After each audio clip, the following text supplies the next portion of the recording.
Hi everyone, and welcome to Windrider Farm. In today's video, we're inside the tomato greenhouse here on the farm, where I'd like to give you an update on how we're progressing with our tomato experiment. What you see in front of you is 96 tomato plants inside a 12 by 18 foot greenhouse. The experiment that we're performing this year is we're trying to see how many tomato plants we can grow in this small space and still have the tomato plants remain healthy and productive. One of the reasons why we're growing inside this greenhouse is because we were having a lot of problems with deer breaking into our gardens and trying to eat everything that we were growing. So last year we made a decision to start growing all of our tomatoes and peppers inside this greenhouse in 5-gallon buckets. Although we were successful, one of the problems that we had is that you can't grow that many tomato plants inside a greenhouse this size in just buckets. So what we tried to do this year is grow them in raised beds, planted closely together.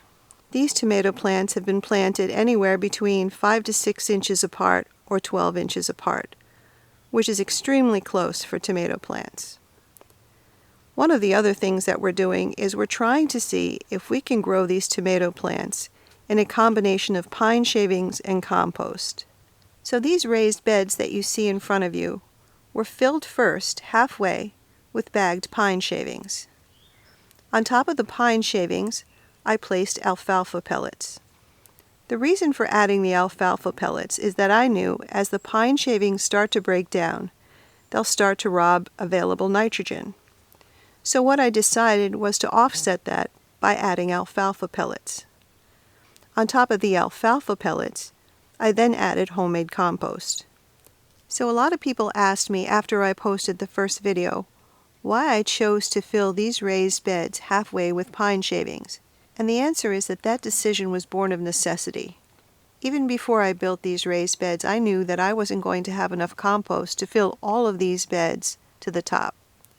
So I started thinking, maybe I could use pine shavings on the bottom, put alfalfa pellets on the top, and then fill the rest of it with compost. I wasn't entirely certain if it was going to work, but it seemed logical to me that it would, and here's why. In our duck coops and our chicken coops, we use pine shavings on the floor. The chickens and the ducks then add their, let's call it fertilizer, to the shavings, and we compost them. And a good portion of the compost that you see inside these beds was at one point in time pine shavings. Obviously there's more than just the pine shavings that comes out of our coops and our compost piles. There's leaves and grass and weeds and branches and things like that. But there is a large portion of the compost that's pine shavings. All of these tomato plants have grown exceptionally well in this mixture. All of these tomato plants that you see in front of you were planted 6 weeks ago, and most of them were only 12 inches high. 6 weeks later, most of these tomato plants are at least 6 feet high, and some of them even taller.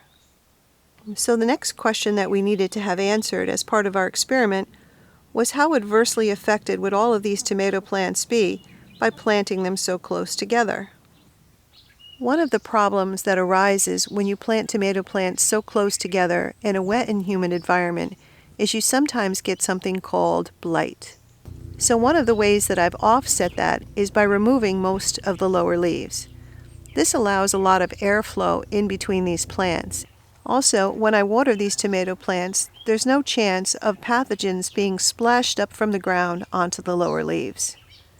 Also, something else that I do each week is I mix 1 tablespoon of baking soda into a gallon of water, and I spray all of the lower leaves on these tomato plants. So far, that has worked very well. One of the other questions that we needed to have answered as part of our experiment is how well these tomato plants would do in such a low light condition. As we mentioned in our first video, this greenhouse only gets about 6 hours of sunlight every day from the east and the south. At about 12 o'clock in the afternoon, most of the sunlight that comes into this greenhouse is of a dappled nature because of the trees that surround it. And at 4 o'clock in the afternoon, the time that I'm filming this right now, you can see how limited the light is. Now add to that low light condition the fact that it's been raining here in the Northeast for about a month straight, and most of the days it's either raining or overcast. You can see how limited the light is for these plants. Surprisingly enough, though, it doesn't seem to be affecting them adversely. And the reason why I say that is most of these tomato plants have flowers, and a lot of them have fruit.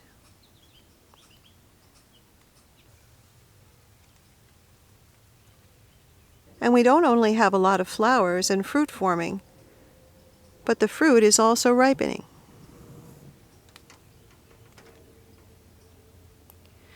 So far, a lot of the questions that we had when we started this experiment have been answered. And those questions were, if we added the pine shavings to the bottom of these boxes, would the addition of the pine shavings be detrimental to the growth of these plants? And so far the answer is no. All of these plants are healthy and they're growing very well. And the second question that we had when we started this experiment is, if we planted these 96 tomato plants this close together, would the spacing be detrimental to the growth of these plants?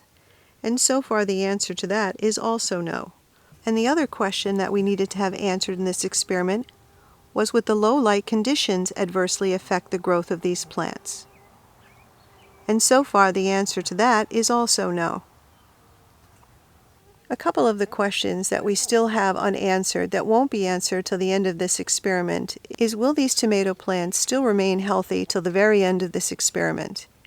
And will they continue to produce fruit well? And how much fruit will we actually get? So we'll be posting more videos throughout this experiment to let you know how things are going. Thank you for joining us today, and I hope you found the information in this video helpful. And I hope it makes you feel inspired to start a little tomato experiment of your own.